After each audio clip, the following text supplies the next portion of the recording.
Yun. So, Sir Al Blanca. So, ito yung second order mo, sir. So, repeat order nito.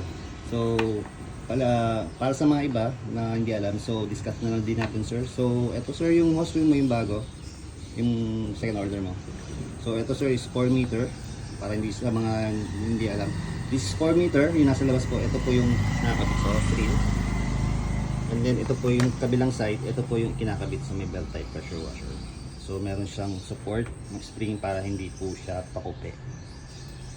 Yan, para kahit ito i-thread nyo yan, hindi po pakupi yung hose. And then yung nandito naman po sa loob is 15 meter naman po to. So 4 meter po yung nandito. And then meron po tayong 15 meter dito. So bali 19 meter po siya. So ayan po siya. Hindi po to natutwist or nahihila. Yan po, hindi po may, kasi nakakabit po talaga yan. And then sa loob din po, hindi rin po yun nahihila.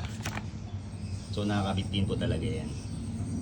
So wala tayong mga teflon dyan, sir. And then sa kabilang side, so hindi rin po ito nahihila.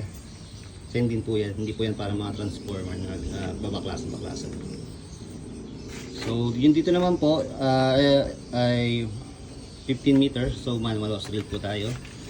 Pag hihilahin po, pag ibabalik, iikot lang. So pag ginihila po natin, ang gumagalaw lang po ay itong yung pinaka nasa loob lang po. Yung ito pong nasa ano natin, whip line natin, hindi po siya gagalaw. So kahit isoli po natin yan, hindi po gagalaw yung hose sa whip line. So ang tanging gumagalaw lang po ito kasi nakakabit po talaga yan.